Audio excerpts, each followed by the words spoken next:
I haven't had a lot of time to update the channel recently. I made a blog post a couple weeks back and I spoke about you can still have a higher frequency manifestations and work on your frequency regardless of your environment and your situation. And I want to kind of expand on that today. And that post kind of serves everything I publish, written or verbal, serves as a living diary for myself as I go through this journey, as I hope for yourselves you have some way of keeping track, because I want to know I can go back and say, hey, you know what, maybe if there's a day when I'm feeling like something's never going to change or something's never going to occur for me, that I can go back and be like, you know what, this stuff did happen for me. This did happen just the way I wanted it to.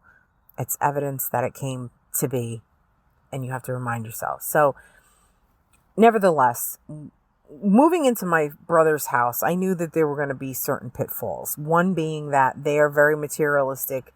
They're very much hardened in their way of thinking. It's being surrounded by many people that could potentially be emotional triggers. There could be conflict. There could be a lot of things, you see, and you have to make concessions for the fact that you're living in somebody else's house, and you have to adapt. You can't go into somebody else's house and be like, this is the way it is. Now, I have had conversations that I wish did not come out of my mouth the way they did. And they were just conversations, but like I said, things that seemed like very selfish. They were very selfish. And they weren't worded properly, where I could have said to my sister-in-law, my other brother lives in the house and he's been there for a long time, and she feels a certain way. She's like, I just feel like I'm done. I want a divorce from it. And I don't blame her. But I was trying to explain to her, like, I feel when you're feeling that feeling, I pick up on it. And when there's something going on in you and your behavior changes, I pick up on it. And the way I said it was from my perspective. And what I said, like, I don't want you to feel that way in your own house. And I've been trying to kind of point things out to them, but it's so difficult. So in this current experience that I'm having, they are materialistic people, and my brother's entitled, and with his entitlement and my sister-in-law thinking that her children are entitled to everything, it's a trickle-down effect. And the children know no bounds when it comes to, well, actually, my nephew, he's older. He can buy his own things. He can do what he wants for himself.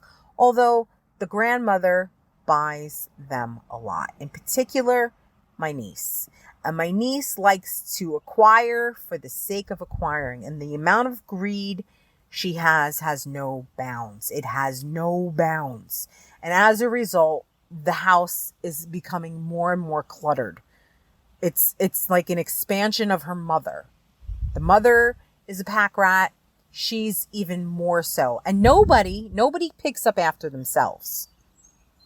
She's not tending to the house. So it was bad years ago, or what I would deem bad. Like, it's now even more so, because you have 1, 2, 3 people in that house not picking up after themselves, not cleaning in the house. My 2 brothers, one soulless, one a source player. They are the only ones that clean their spaces, that keep their spaces orderly. However, the source player brother has a lot of unnecessary stuff, unnecessary clutter. Whereas the soulless one, like myself, likes to keep things to a minimum and likes a clean environment and likes to not be inundated with stuff. I probably didn't pronounce that correctly, but you know what I mean. He keeps his room not meticulously, but it's clean. You can go in there. It's a tiny little room, and he has as much furniture as he could put in there, but that's it. So he keeps it to a minimum. And I am unable to do that with the space I'm in because it's my niece's room. And there are so many inanimate objects in there that are doing nothing and not enhancing her life in any way, shape, or form. She just keeps piling in there. It's becoming problematic. Now, it was about a month or so, maybe a month and a half in that I had been living there when it finally kicked in my brain that I had not taken care of the portals that this stuff was creating in her room. And I finally took care of that. And that was because I was having dreams. I was having bizarre dreams, and I was having dreams happen every night. And then when I realized I'm sleeping in the midst of a portal, okay? Plus, there had been a lot of negative occurrences in that room. My brother's father, when he moved back east from Arizona and he was dying of cancer, he lived in that spare room. And then I moved in there when I was suffering from the loss of my mother, when I was going through grief. So there was a lot of negative stuff associated in that room at that particular period of time that had never been cleared. And then the other brother lived in that room for several years. Now it's my niece's room for the last few years. And this is the energy that was there. So that room was taken care of. I never took care of the rest of the house because I was like, that's on them. But then I realized this whole house is affecting me. So it's troublesome because you cannot, these people, my family, although I don't feel connected to them anymore the way I did, are unwilling and unable to detach themselves from the inanimate stuff. And that's really bizarre.